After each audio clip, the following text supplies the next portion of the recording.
اللهم صل وسلم وبارك على سيدنا محمد وعلى اله وصحبه وسلم. السلام عليكم، ازيكم؟ يا رب تكونوا بخير. تعالوا نعمل وصفه جديده من مطبخ حور وهي الكوكيز. هنعمل النهارده كوكيز الشوكليت بطريقه سهله وبسيطه، مكونات سهله جدا وكلها متوفره في بيتك.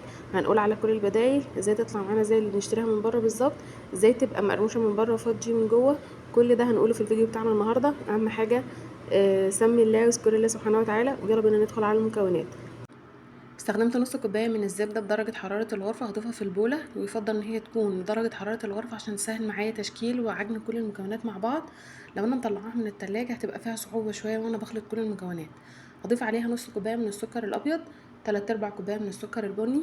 لو مش متوفر عندك السكر البني هجيب كميه السكر الابيض عادي، واضيف عليها معلقه او معلقتين من سكر من عسل الاسود علشان يكون لي السكر البني. لو متوفر مفيش مشكله.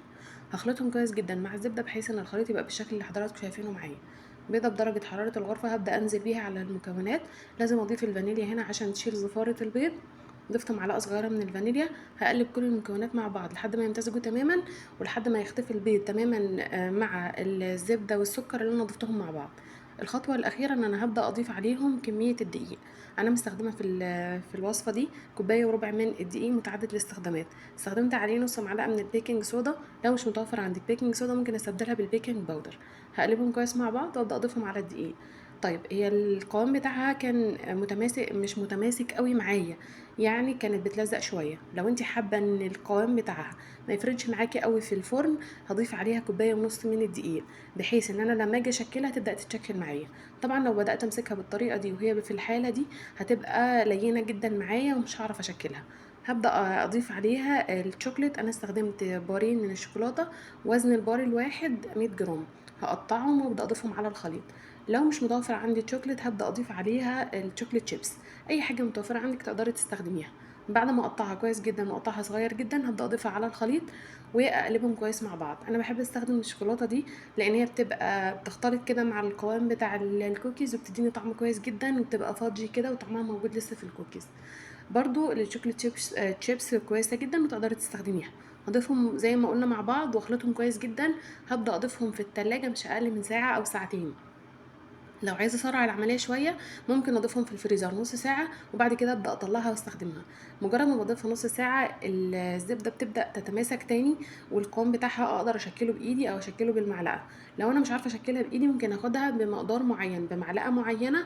هبقى كده اطلع كل المكونات مع بعض، او يعني قصدي ان كل الاشكال بتاعتها هتبقى كلها واحده. كمعيار ممكن اوزنها وممكن استخدمها زي ما انا استخدمت بالمعلقه.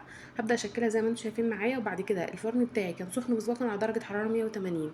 لو الجو حر قوي يفضل ان انا ارجعها التلاجة تاني مش اقل من نص ساعه وبعد كده ابدا استخدمها. ممكن اعمل كميه كبيره وعينها يعني ابدا استخدمها واحطها في الفريزر، واطلع على قد الاستخدام واحده او اتنين.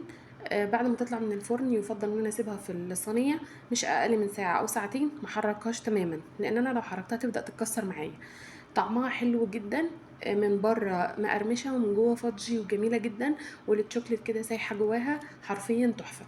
قدميها بقى جنب اي مشروب انت بتحبيه في الصيف او في الشتاء. وصفه سهله ومكوناتها حرفيا يعتبر موجوده في كل بيت، مخدتش اي وقت تماما. اتمنى وصفه النهارده تكون عجبتكم. لو انتوا جداد على القناه انزلوا تحت الفيديو اعملوا اشتراك او سبسكرايب وفعلوا الجرس لو حابين يوصلكم مني اشعار بكل وصفاتي الجديده. ولو لو عجبكم الفيديو ده اتمنى تعملوا لي لايك واستنوني في وصفات جديده قريب جدا ان شاء الله. الى اللقاء، مع السلامه.